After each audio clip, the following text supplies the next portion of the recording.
ওমর ফারুক রাদিয়াল্লাহু তাআলা আনহুর যুগের মধ্যে যতগুলি এলাকা তিনি শাসন করেছিলেন, সমস্ত এলাকার মধ্যে একটি ছিল হিমস। ওই এলাকার মধ্যে তিনি একটি প্রতিনিধি পাঠালেন, যার নাম ছিল হযরতে সাঈদ ইবনে আমের রাদিয়াল্লাহু আনহু। তাকে সেই জায়গার মধ্যে তিনি গভর্নর করে খলিফাতুল মুসলিমিন ওমর ফারুক রাদিয়াল্লাহু তাআলা আনহুর প্রতিনিধি পাঠালেন হিমসের মধ্যে। তিনি চলে গেলেন, সেখানে রাষ্ট্র পরিচালনা করছেন।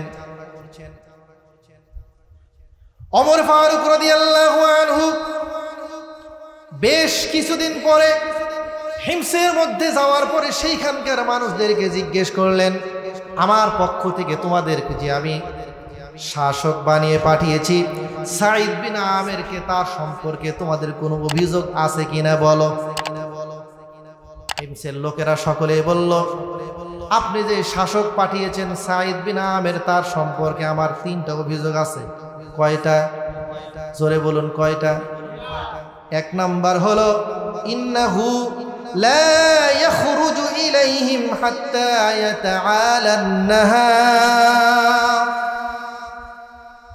আমাদের সব কার্য পরিচালনা করার জন্য তাকে আপনারা পাঠিয়েছেন, কিন্তু সে যতক্ষণ পর্যন্ত সূর্য উপরে না ওঠে ততক্ষণ পর্যন্ত আমাদের কাজ আঞ্জাম দেওয়ার জন্য সে ঘর থেকে বেরোয় না। সকালবেলা সে আমাদের কাছে আসে না, একটা অভিযোগ।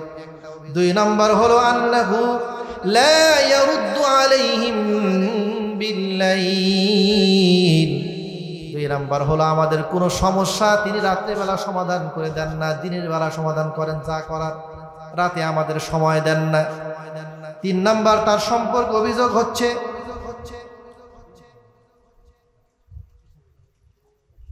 লা ইয়াখরুজু ইলাইহিম ইয়াওমান মিনাশ শাহর, মাসের যে 30 দিন আছে এই 30 দিনের মধ্যে তিনি আমাদের 29 দিন সময় দেন, আর একদিন আমাদের সময় দেন না। কয়টা অভিযোগ? ওমর ফারুক রাদিয়াল্লাহু আনহু তিনি সাঈদ বিন আমের রাদিয়াল্লাহু আনহুকে ডাকলেন, ডেকে বলতেছেন, তোমার এলাকার লোকেরা তুমি যেই জায়গার মধ্যে শাসন করো, আমি যেই জায়গার মধ্যে তোমাকে পাঠিয়েছি সেইখানকার মানুষরা তোমার সম্পর্কে 3টা অভিযোগ দিয়েছে, আসলেই কি সত্য? সাঈদ বিন আমের রাদিয়াল্লাহু আনহু তিনি বলেন, যেই 3টি অভিযোগ আমার জাতির লোকেরা করেছে সবগুলি সত্য, তারা সত্য কথা বলেছে, এর মধ্যে কোনো মিথ্যা কথা তারা বলে নাই। তবে এই 3টি কাজ আমি কেন করি, আমার পক্ষ থেকে মেহেরবানি করে আপনি আগে জবাব দিন। আমেরের কোনো খাদেম নাই, কোনো গোলাম নাই, কোনো সেবক নাই, চাকর চাকরানি নাই। আমার স্ত্রী আমাকে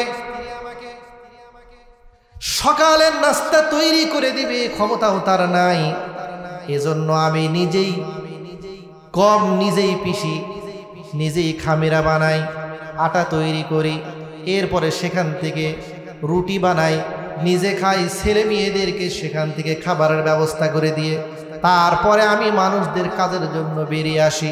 এই জন্য আমি সাঈদ বিন আমের ফজর হওয়ার পর পরে আমার দেশের জনগণকে আমি সময় দিতে পারি না।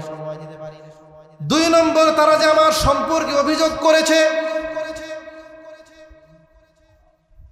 আমি তাদেরকে রাত্রিবেলা সময় দেই না, শুধু দিনের মধ্যে সময় দিই। তার কারণ হলো ইন্নী জাআলতুন নাহারা লাহুম ওয়া জাআলতুল লাইলা লিল্লাহ, দিনকে আমি ভাগ করেছি আমার দেশের মানুষের সেবা করার জন্য, আর রাতকে আমি নির্ধারণ করেছি আমার রবের সামনে হাজিরা দেওয়ার জন্য। রাতের বেলা আমি ইবাদত করি, এই জন্য আসতে পারি না। 3 নম্বর কারণ হলো মাসে আমি একদিন তাদেরকে সময় দেই না, 29 দিন সময় দেই। তার কারণ হচ্ছে আমি সাঈদ বিন আমের, যদিও এখানকার আমি গভর্নর, আমি শাসক, কিন্তু আমার একটা পোশাক ছাড়া দ্বিতীয় আর অন্য কোনো পোশাক নাই। সুবহানাল্লাহ বলেন।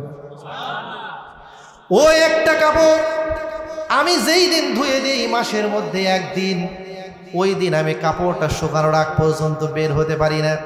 এই জন্য আমি সাঈদ বিন আমের তাদেরকে মাসের 30 দিনের মধ্যে 29 দিন সময় দেই, আর একদিন আমি তাদেরকে সময় দিতে পারি না। এই ছিল হলো তাদের অবস্থা। আর আমাদের বর্তমানে যারা দেশের সমাজের দায়িত্বশীল, ওদের খাবার, পোশাক, ঘরবাড়ি, চাকর বাকর অভাব আছে? কথা বলেন কেন? ইসলামী হুকুমত প্রতিষ্ঠিত নাই। যদি থাকতো তাহলে এই দেশের মানুষ এত অভাবগ্রস্ত হতো না। 20 টাকার পটল 100 টাকা দিয়ে কিনে খাওয়া লাগতো না। 10 টাকার বেগুন 50 টাকা দিয়ে কিনে খাওয়া লাগতো না। 50 টাকার মরিচ 300 টাকা কেজি দিয়ে কিনে খাওয়া লাগতো না। কথা বলেন ঠিক কিনা? আপনাকে ঘুমায় পড়ছেন? এজন্য কোরআনুল কারীমকে যেইভাবে বাস্তবায়ন করতে হবে হলো রাষ্ট্রের মধ্যে, ঠিক সেইভাবে নিজের ব্যক্তিগত প্রত্যেকটি ইবাদত করতে হবে আল্লাহর দেওয়া বিধান অনুযায়ী। কার দেওয়া বিধান অনুযায়ী?